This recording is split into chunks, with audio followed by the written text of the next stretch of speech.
You are, because this is he's going to cook my favourite dish, but it comes with a caveat. There is a reason. I mean, there's a point. If you're going to eat squid, they've got to be properly cleaned. And I know Phil will eat absolutely anything, and I'm pretty good at eating absolutely anything. But these have still got the beak in, and what part of the squid has got a beak? That's how they eat, but it's quite hard. It's quite hard. I didn't even know it had a beak. And you left the eyes in as well. So I don't do eyes, Phil. I'm sorry. I mean, I'm really adventurous. I am deeply adventurous, but I can't do eyes. There, this is a bush tucker trial. And if it's my favourite, they've got to be cleaned how I'm going to like them. I haven't said a word. I know you haven't. I said one thing. They're all cleaned. I've done them.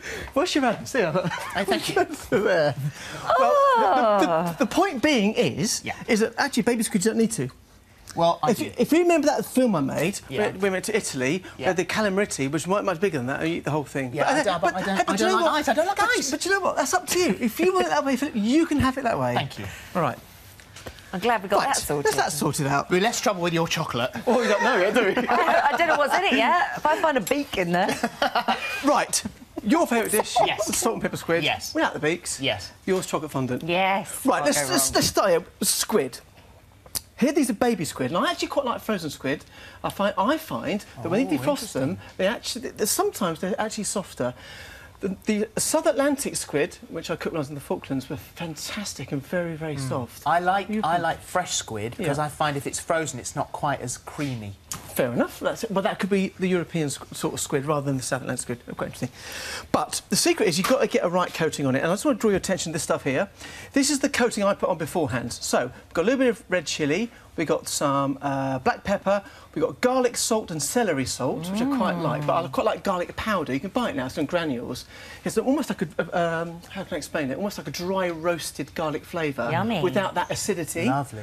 Used a lot in American cooking. Yeah. A bit of salt, a bit of sugar. And I make up this little mix here. And what... There it is, right there. That's the mix. So what I do is I get the squid, which you just cleaned, and I've all scored slightly.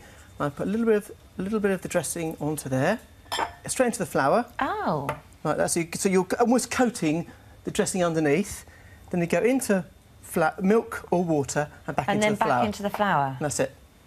And that's now battered. That's what you do. That's what you do. So I'm going to do a few of these quickly while we're just chatting away. I love the legs, love the tentacles. I don't like the tentacles. Oh, I think they go nice and crispy. They're fantastic. I like the other bit, but not the tentacly bit. OK, so what we do, get in and out, mix. Got to be quite quick here, because we need to just get a kick on. No, you don't take as long as you like. If you can do as many as you can. Is that for you? Is that for you? But I want to get to Holly's pudding as well. Exactly, not too long. Oh, no, we'll do that in September. When you're back. Right.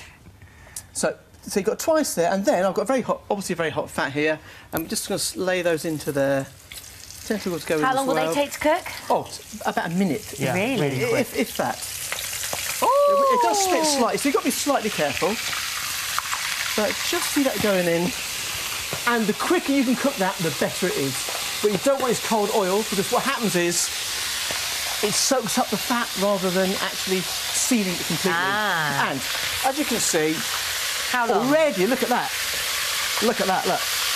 Wow. Wow, look at that. What did you say that flour was? That's normal self-raising flour. Now, self-raising will give it a lighter coating as well. Yeah.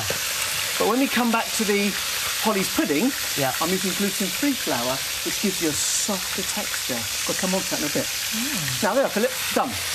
Look at that. Oh, Phil, look at those. Look at those little babies. So you really need to cook them very, very quickly. Yeah. Now, when they come out of the hot oil... I mean, they do look good, and not a beak in sight. Now, I use a little bit of that salt as well. Yeah. Back on top of there. And that's your salt and pepper. It's your salt and pepper and sugar. And then, now, put these on the plate. They're still making that lovely sort of... Sizzle whizzle. Sizzling sound. Then, I've got a bit of extra chilli to go on there, in case you want it. A bit of Thai basil, look at that on there. And then a little squeeze of lime on fresh lime. And what's in that? What's in that thing? We'll come on to that.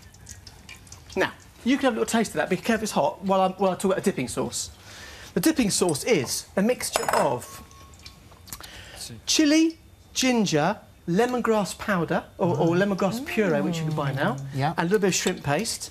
In that goes. I've got a little touch of sugar, and I've got soy sauce. Oh, it's perfect. Lime juice. And a little bit of Thai fish sauce. Do you know what? I have to be in the mood to eat this, and after your beak and eye conversation, I don't know if I can do it. Don't worry about that. And then we've got a little bit of Thai basil and a little bit of Thai... Is it really good? Well, as you enjoy it so much, I'm going to let you have that all to yourself. Oh, thank you. Is that all right, Phil?